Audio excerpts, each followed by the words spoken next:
Greetings, programs, and welcome back to another episode of the Awesome Friday podcast. This week, we're coming at you with two new streaming titles, or more accurately, one new and one old streaming title. We'll be speaking about Netflix's new action film, Kate, starring Mary Elizabeth Winstead, and Cruella, starring Emma Stone. Emma Stone. This is what happens when I'm very professional, which is all of the time. And I'm not even going to re-roll that because I'm too lazy. No, and it's funny because I'm looking at a picture of her and I just blanked on her name. So, that's how it is. Anyway, welcome to the podcast. My name is Matthew. With me as always is Simon. Say hello, Simon. Hello, Emma Stone. And don't forget Mark Strong, because it's a movie made in modern times. So it has to feature Mark Strong in some capacity. Double trouble. It was made in England. So it has to. So it's required that Mark Strong be in it. Yeah. Absolutely. So yeah, two movies. We Cruella, I know, seems like maybe a little bit late to the party, but while I had the chance to see that movie when it was released, both in theaters and on premium access, Simon did not, and it just hit Disney Plus for everyone this week, and he had the chance to watch it. I think it's a good time to talk about it, definitely. Yeah, and then Netflix's new film, Kate, which I think, despite being the newer thing, we are going to start with. And I think the reason for that is that we didn't like it as much as the other one. Spoiler alert, this review will be mixed. I'm going to say mixed. We're going to say mixed reviews for Kate. Yeah. But that's kind of skipping to the end. It is. Let's talk about Kate. Give me a premise without mentioning the words crank, John Wick, or Japan. Give me a premise. Well, two of those things are possible. One of them is not. You can't not mention Japan. That's too...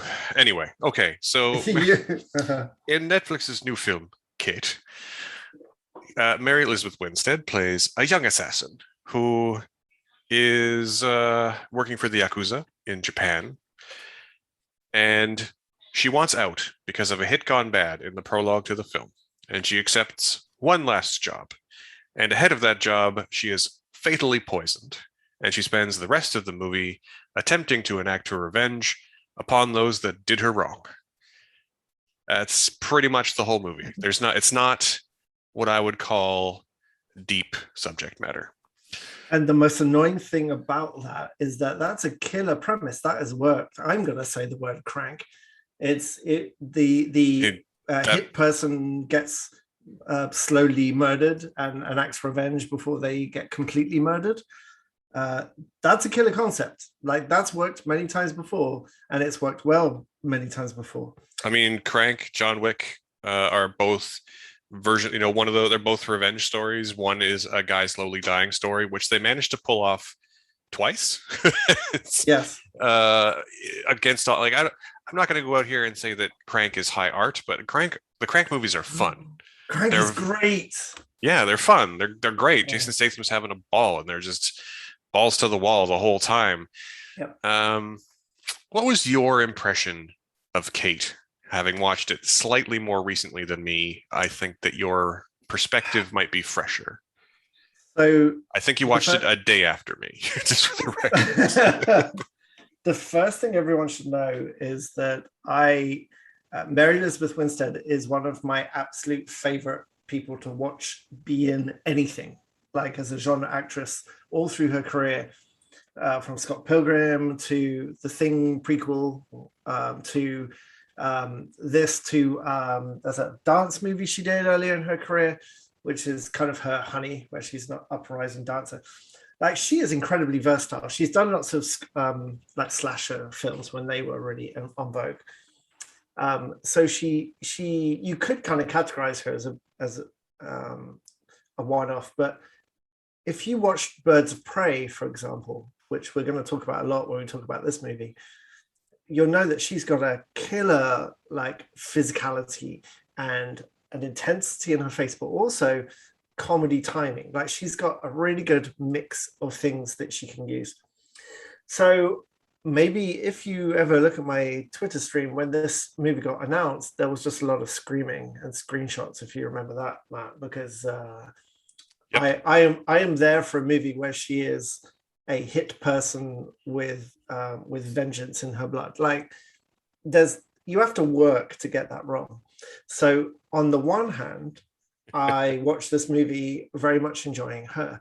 But on the other hand, I spent the whole movie wishing that they hadn't hired the director whose only credit was The Huntsman's Winter's War.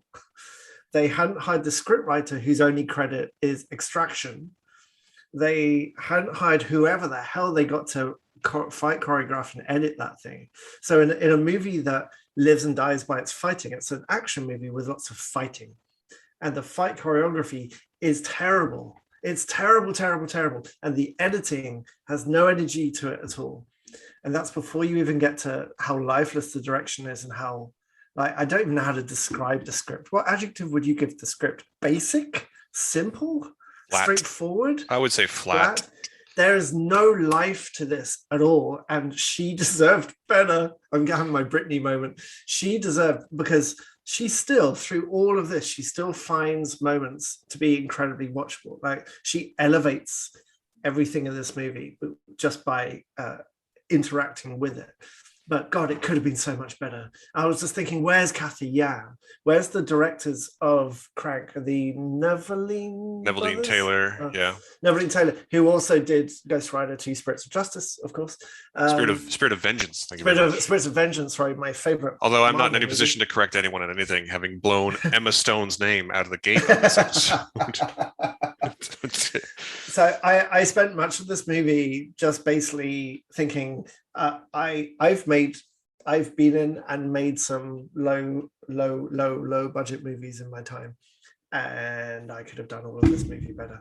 Many people could have done this movie better because there's just no energy to it. It's so flat and it's so needlessly plain and boring. And that's before you get into how it tells its story.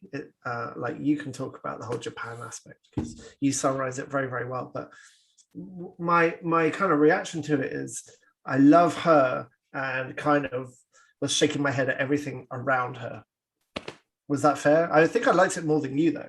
Right? You definitely liked it more than me. My one sentence review, which I actually posted on Letterboxd, was that people in this world keep telling me that Atomic Blonde and John Wick have a style versus substance problem, and I invite everyone who's ever said that to watch this movie to see what that's actually like.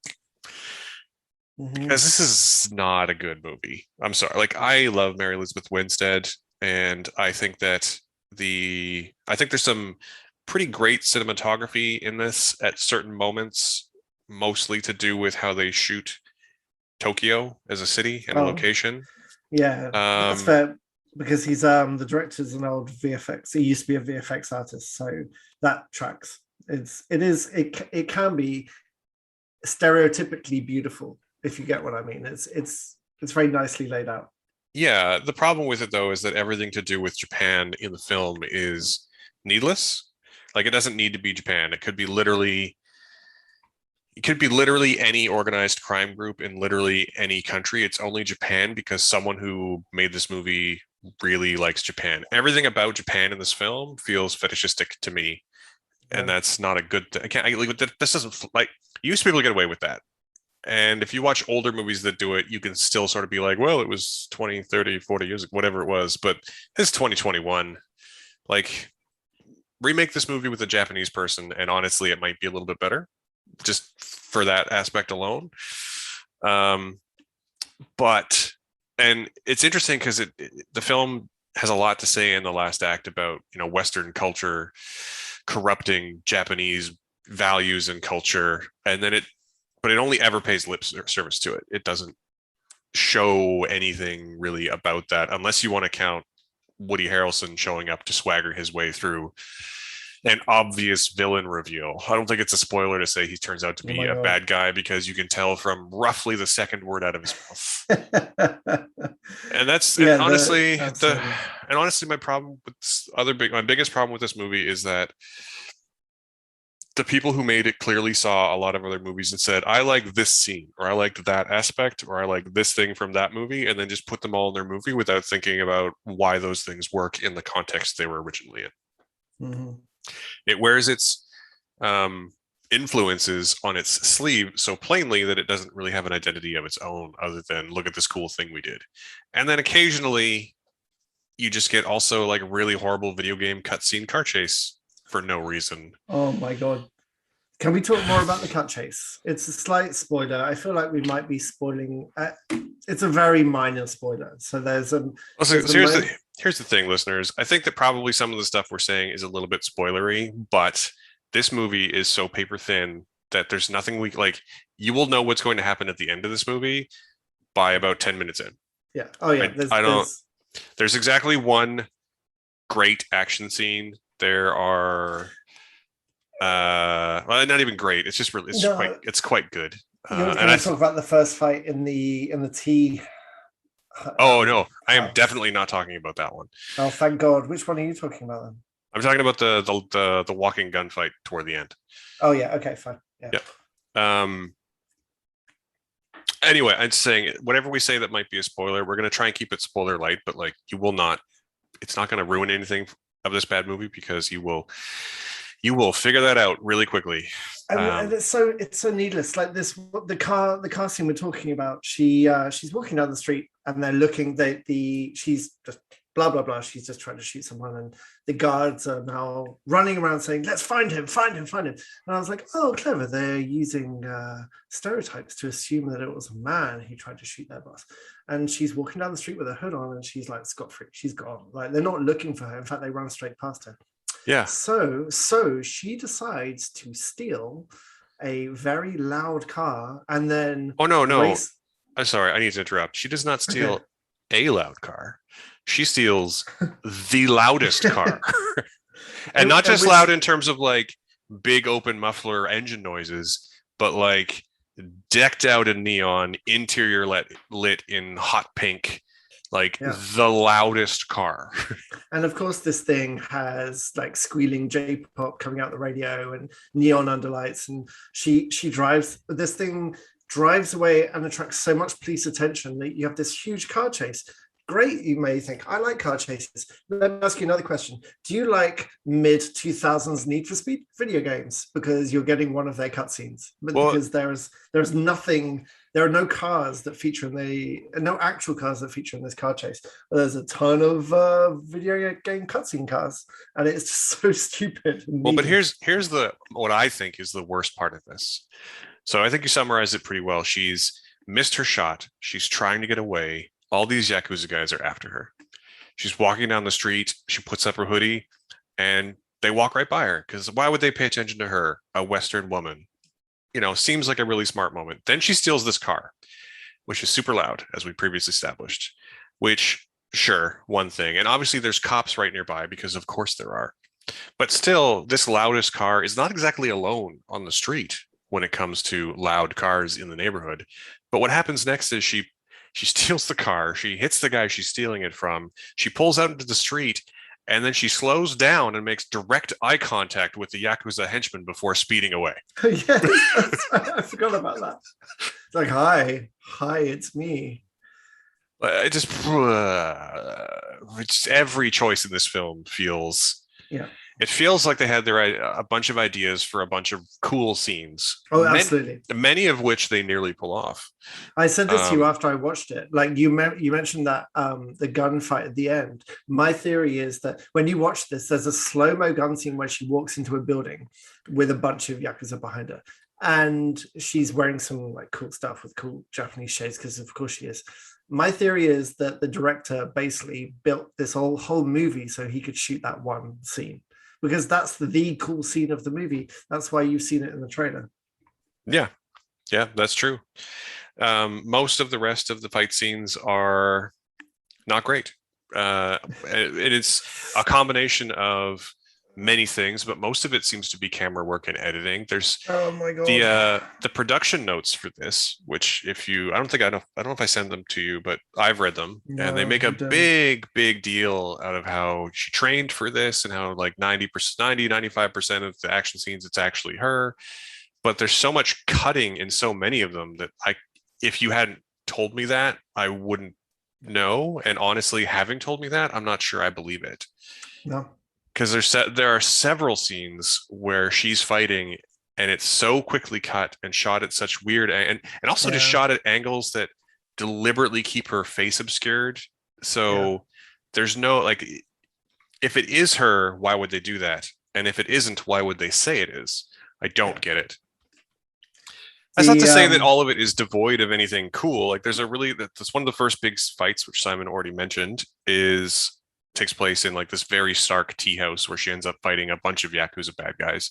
And it actually follows a pretty fun scene where she's interrogating a mid-level Yakuza guy about who poisoned her, which Mhm. was a pretty well done scene, I thought.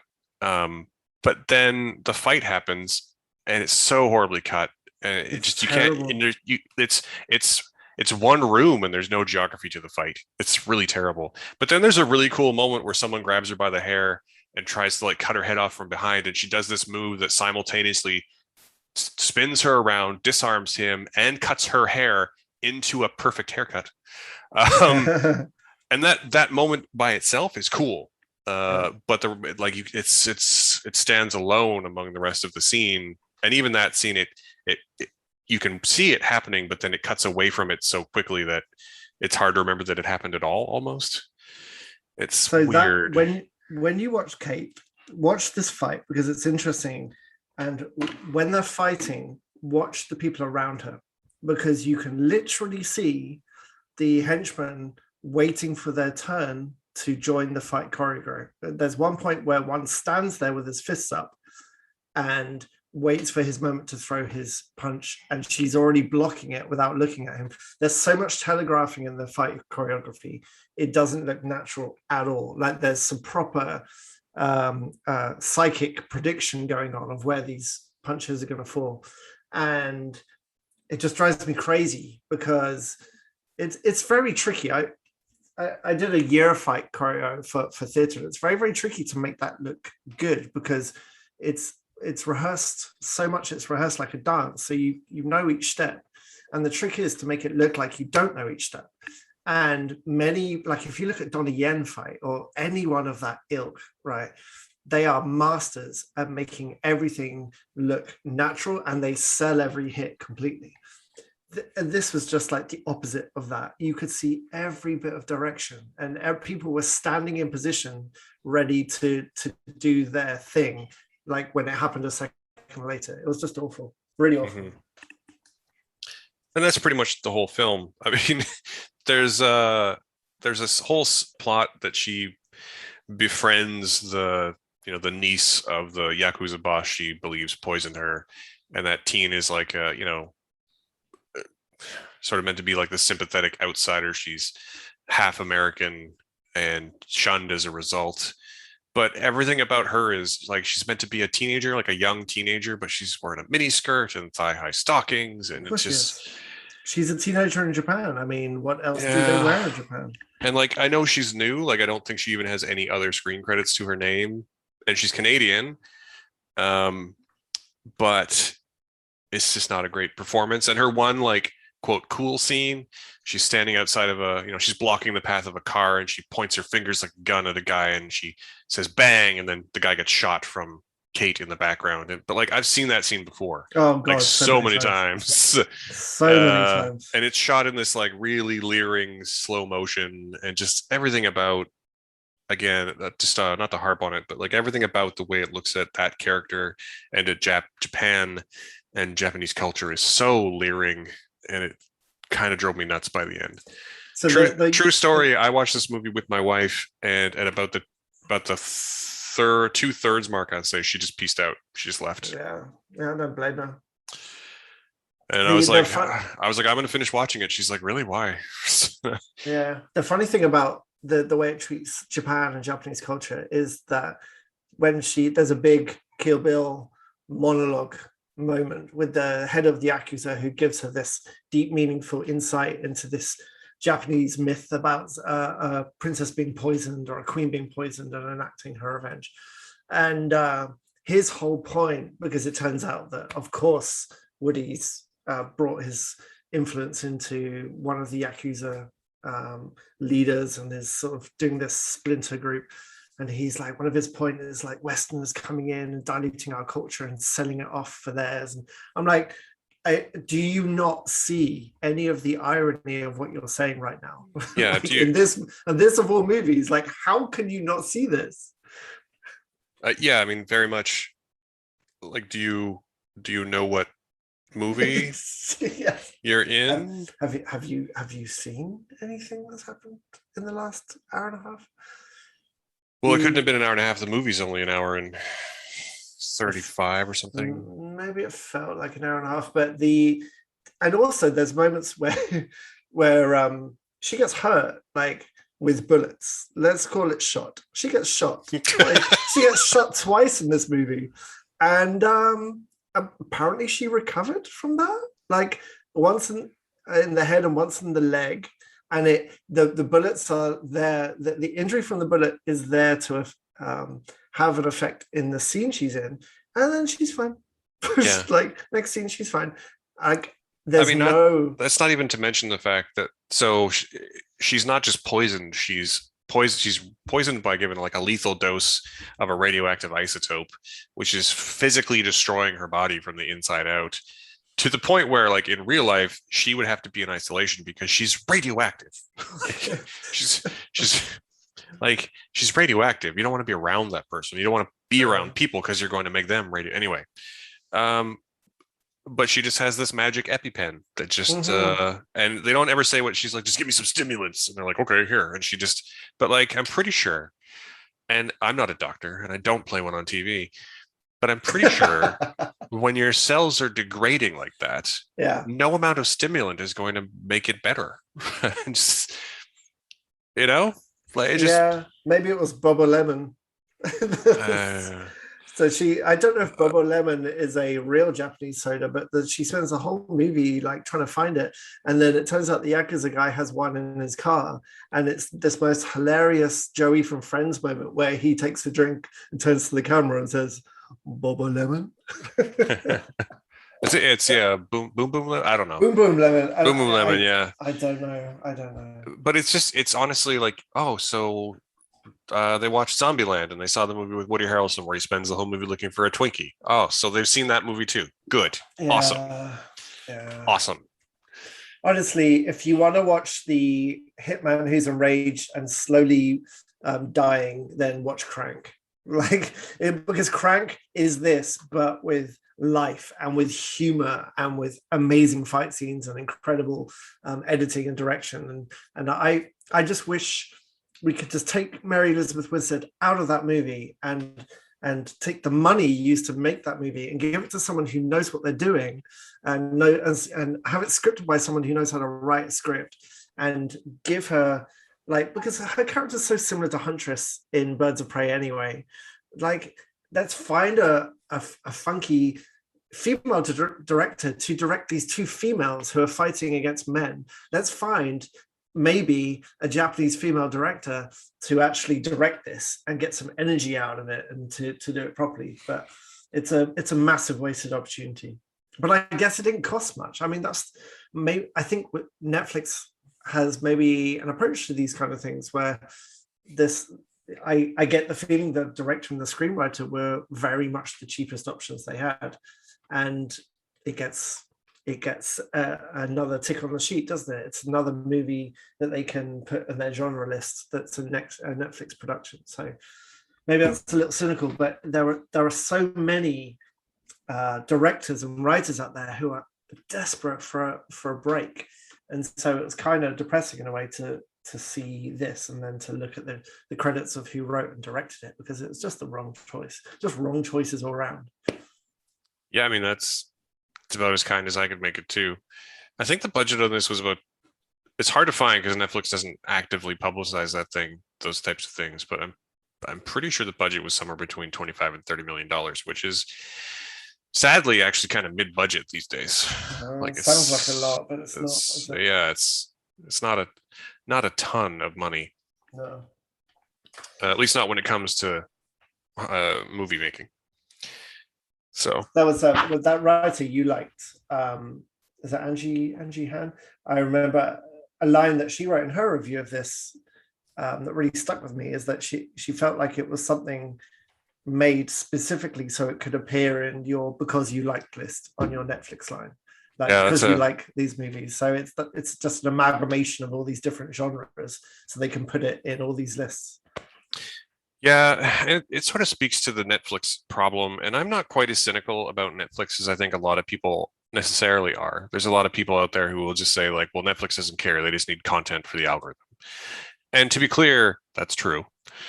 Um, but at the same time, they're greenlighting stuff left and right. There's tons of people who are working because of Netflix. There's tons, and unlike the many big studios, and Disney, who we're about to talk about, is one of the worst for this, being the biggest studio with the biggest franchises. A lot of those big studios aren't really taking swings anymore, right? They're always choosing the safe bet. They're never going to make a movie that's not $1 billion bet, right? Yeah. Whereas Netflix is very on board about being like, you want to make a movie about an assassin in Japan? Here's $25 million. Go to town. And honestly, we can complain all we want about how Netflix is just churning stuff out for the algorithm, but that's much closer to the way the golden age of Hollywood was than the studio system is today. You know, the golden age of Hollywood, they put out movies all the fucking time. And they just made movies and went, do you want to watch this? No, it's fine. We'll make another one. You know, like, whereas now every major studio production seems to be this very calculated, like focus tested. Will this make money? How can we tie it into other aspects of our business? How can we tie it into an existing franchise? Yeah. And if it doesn't, how can we turn it into one? Whereas, you know, the Netflixes and the Primes and the Shutters of the world seem a lot more content to make like, let's just try and make one good movie and see what happens. You know, and I will say that despite the fact that this movie's bad, I appreciate that. Yeah. Like I appreciate that it exists. I just wish it were good. Yep. Yeah. That's fair. I didn't turn it off. I must have watched it for a reason, and there's one part of this movie I genuinely liked, and it's about 15 seconds in that beginning of the last act. Mm-hmm. I put that, how's that for a box quote? I liked 15 seconds of this movie. But there's so many bad movies. You know, the pull quote would be like the best quote 15 seconds quote of the year. Absolutely. Yeah. So yeah. But still go watch it if you're curious. I mean, if you've got Netflix, it's massive star free to you. You've already paid your money. Why not spend an hour and a half, get a beer in, and watch Mary Elizabeth Winstead kick some ass? Because she's great. She's so watchable. And I imported the double feature of Thing 1 and Thing 2, and I still plan on watching those two back to back, because I don't know what the general consensus is on her Thing prequel, but I really, really like it, and she's great in it. So I look forward to watching that. I watch anything she's in. Well, I mean, so again, I didn't like this movie, but I'm always, and I do mean always, on team, if you're curious, watch it for yourself. Yeah. You know, this movie, the overall rating is somewhere in the middle. I think it's sitting at like basically 50% on Rotten Tomatoes. So, or something like that. Like most of the reviews on Letterboxd has it at like 2.9, I think, right now. That's very generous. Yeah, it is. You're not wrong. But like, there's people who like it. There's been a lot of people. It's sitting at 3 out of 5 on Letterboxd right now. This is not a 3 out of 5 movie. The 4 reviews by people I'm friends with are all 3.5s. All 3.5s and one with no score. What? So I don't, in some ways we might even just be in the minority about it. But I didn't like it. I didn't connect with it. You said you kept watching it for a reason. I kept watching it because I wanted to see to the end to make sure. Some kind of masochistic pleasure. Well, sometimes a bad movie's saved by the ending. You know, sometimes bad movies, sometimes they put all their money into that third act set piece, and that'll make it worth watching. This was not that movie. Not that movie. No. But it could have been. And honestly, like, I don't really, it's maybe it's masochistic of me, but I also feel I feel that it's a little bit intellectually dishonest to review a film that I haven't seen all of. Yeah, I agree. So that's why I finished it. But that is pretty much the only reason why I finished it. Yeah, fair enough. Yeah. Yeah. So Kate, Kate. not good. So But I think still watch it weirdly. I don't know. yeah, I don't know. I would love to hear what anyone who's actually listening to this thought of this movie. So if you liked it, if you agree with us, let us know. And if you didn't agree with us, also let us know. You can find us on all the socials. Please do. Yeah. And with that, though, I think we're going to move on to a film that I believe we both liked. Yeah. Which is called Cruella. Simon, why don't you give us the rundown on? You watched this movie this week, and I watched it several months ago. So why don't you give us the rundown on Cruella? So I watched it last night, and honestly, it just sounded like a terrible idea from the beginning. The pitch of this movie is, for generations, people have been curious about Cruella de Vil. Where did she come from? Why did she turn out so evil? And how did she get her fascination with Dalmatians? Well, now Disney takes you to the root of the devil in Cruella, the beginnings. And it just sounds like a terrible idea. And maybe that's why I enjoyed it so much, because I was really expecting it not to be terrible. Disney doesn't make terrible movies, it really doesn't. But I was expecting it to be pretty rote and straightforward. And honestly, we put it on so my kids can watch it while we had takeout food. What I was not expecting was this incredibly energetic and well-written and brilliantly performed kind of exploration of a girl who has some serious mental trauma, and well, she has some base level trauma that is made way worse by one specific moment, and has these moments of disassociation that she tries to kind of control until she can't anymore. And the how this character evolves in this kind of very cool 60s style London, where she tries to find her feet in the fashion world, and basically there's a bit of Devil Wears Prada in there, where if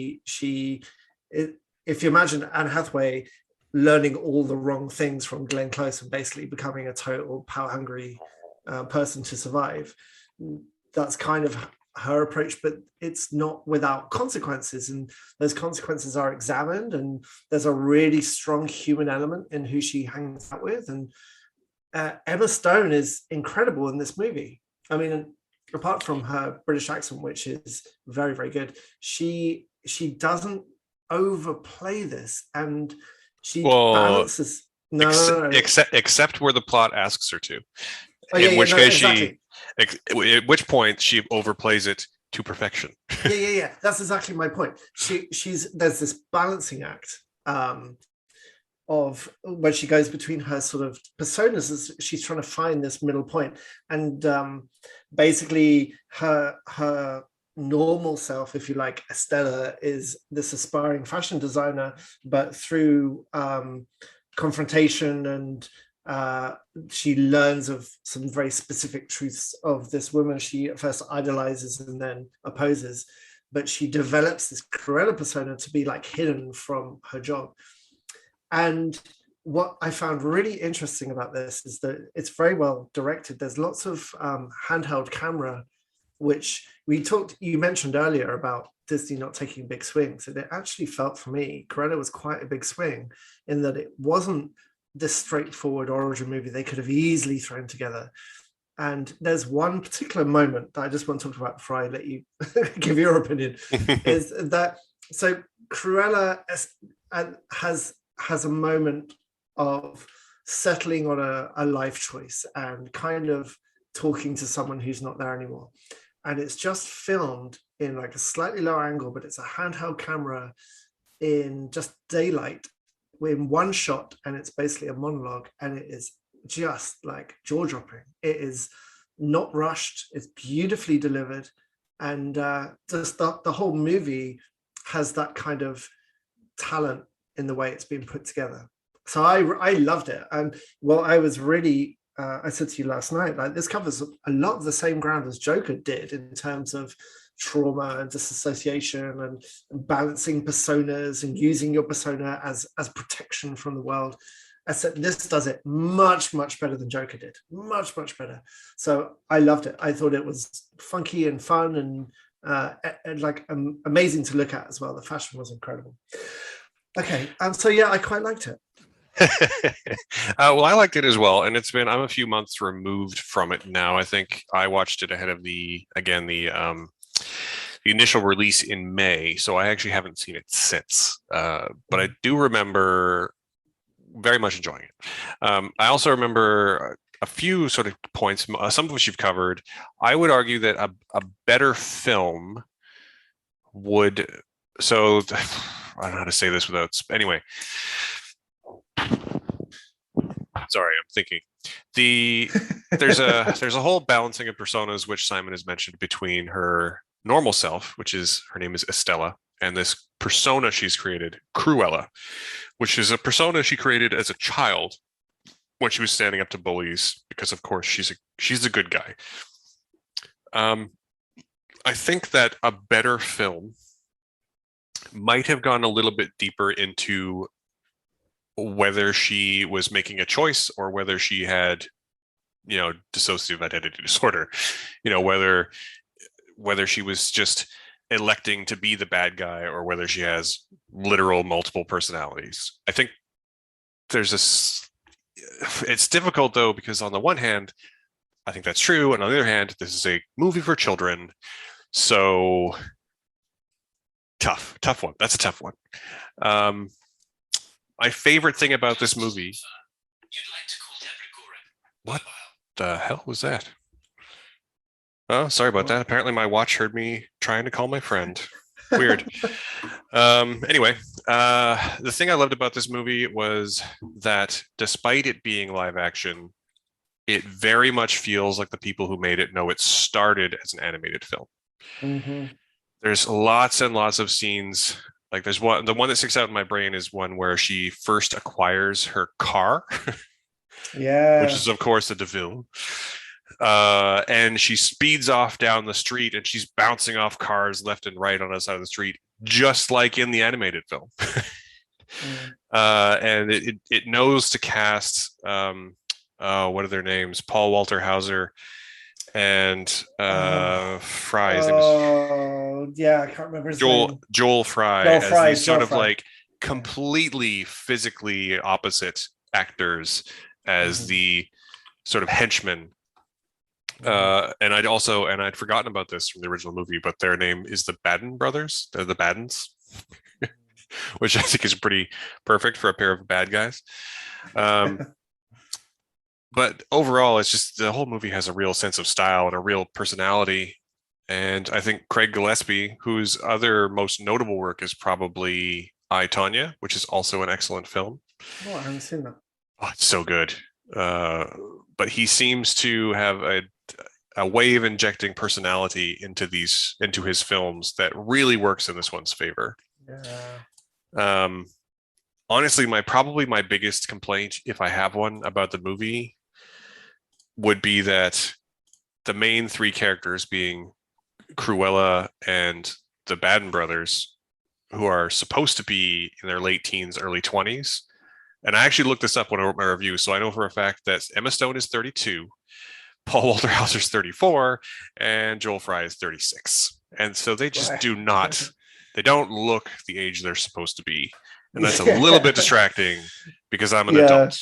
There's a time jump where they go from the kid actors, who are great, by the way. It's always nice to see good kid actors. They go from the kid actors to the adult actors. And the one of them goes, "Oh, we've known you for 10 years now," and I'm like, no, you've been a lot longer than 10 years. There's been double that. Yeah. And on the other hand, though, you know what else really makes this movie great is a great villain. A great villain will make any film great, and Emma Thompson is so good as the sociopathic bad guy in this. Sociopathic, but what is really makes this is that she's not a pantomime sociopath. Like, she's got that tiny slither of vulnerability as well, which makes it perfect, I think. Well, and it's also not that she's not like over the top and like what's the right word? She's not a cartoon character. Yeah. At one point, towards the end of the film, when she gets the upper hand for a moment, and Cruella's like, "Oh, you're not going to get away with this," and she's like, "Oh, yes, I will. It's fine." like, there's never a monologue that is just designed to pad the runtime, right? Yeah. She's sociopathic but pragmatic as well, which is quite Yeah. refreshing in this kind of movie.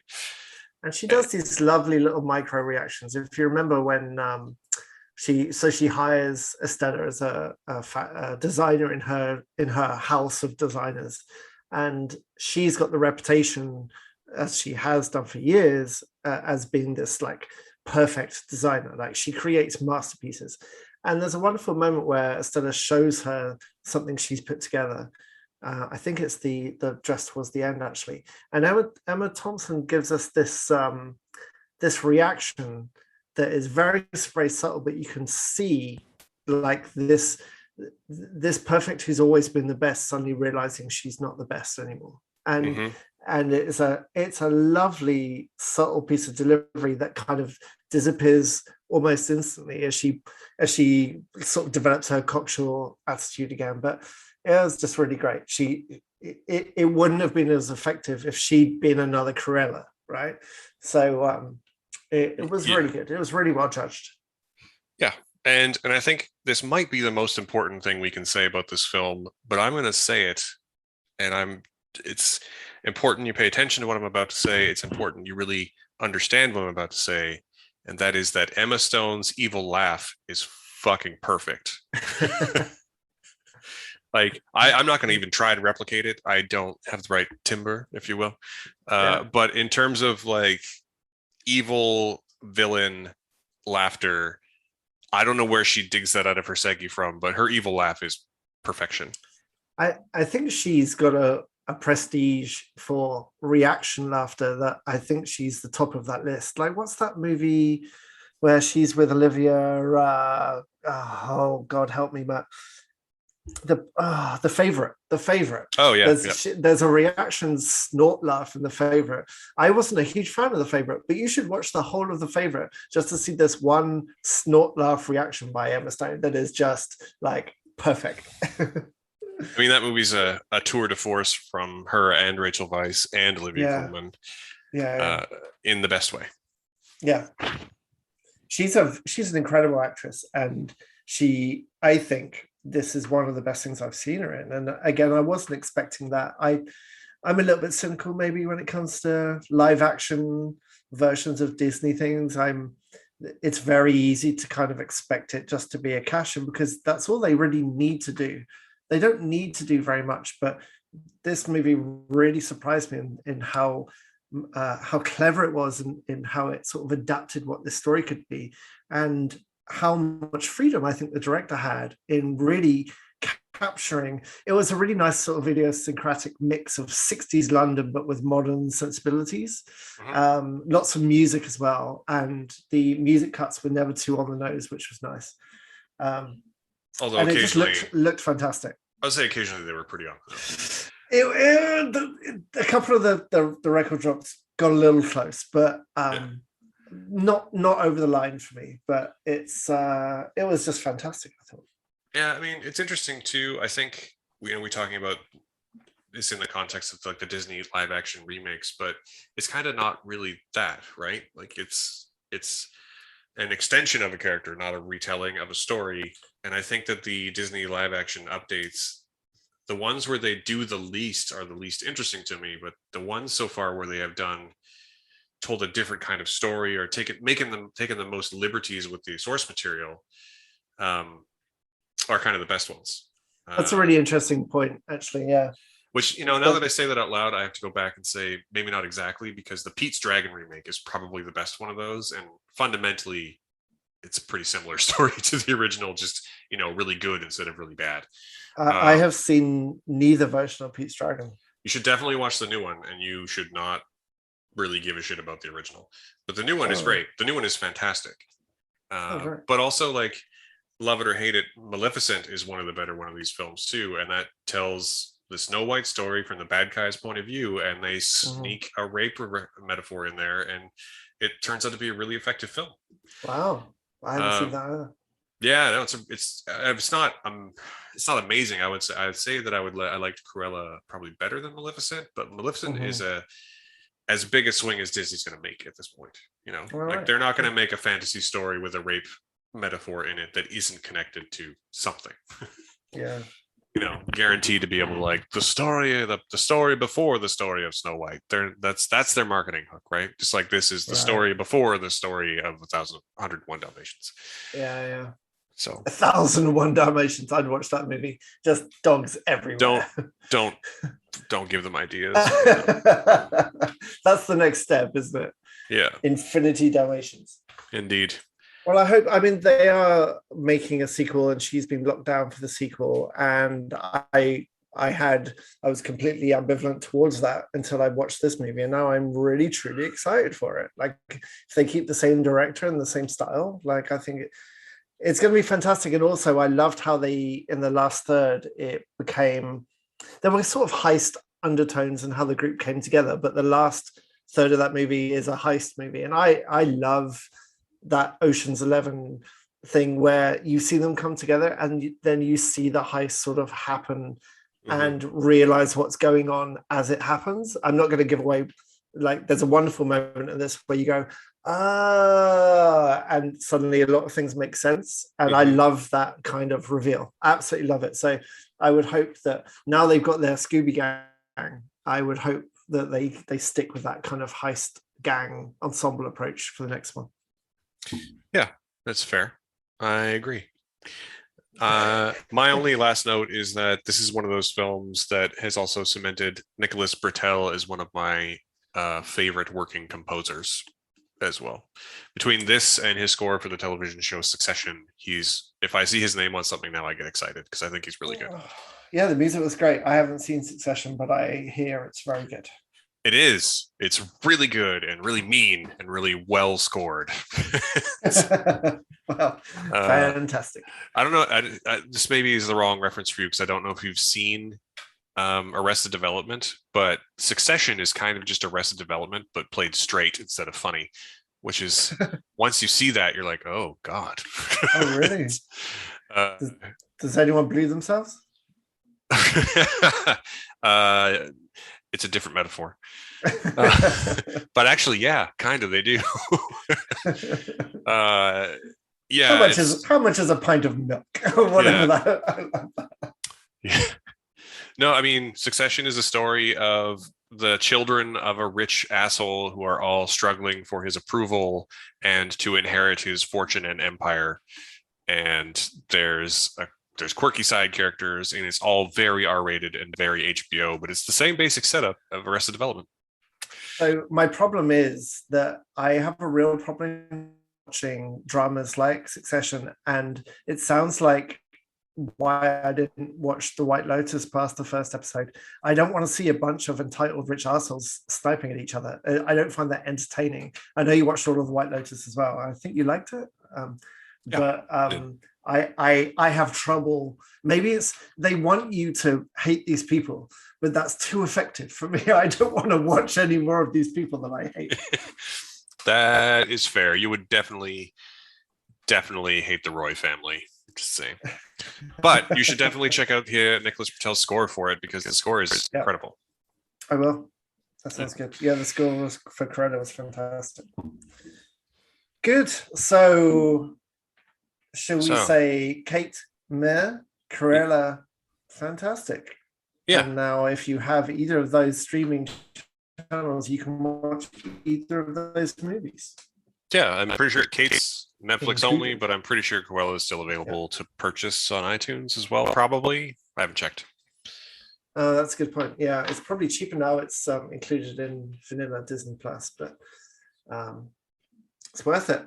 It's weird. Like, we paid $35 for Black Widow, and I was kind of, well, that's fine. Maybe I wouldn't have done that if I'd seen it. If I'd rented it, I probably wouldn't buy it. But I feel kind of the opposite with Cruella. It's something I would like to rewatch a number of times. Yeah. Good. Good. Well, I think we're gonna call it there with one bad and one good movie for this week. Simon, what do you have in the week coming up? You're going to force me to watch. We can't talk about it next week, though, can we? No, there's a thing. There's a thing we're going to watch that we're embargoed from talking about that we'll be talking about in 2 weeks' time. 2 weeks, right? That I The am embargo lifts the day after our next podcast, so we can't talk about it next week either. That is correct. It's interesting, actually. I don't really have that much on my calendar for this week coming, so we might have to come up with some kind of special episode. Oh, can we do games finally? Can the podcast be a gaming podcast? Let's not go crazy. I want to talk about Aliens Fireteam Elite for an hour and tell you how great it is, while you can tell me how much you hated it. I mean, we could definitely make a show out of that.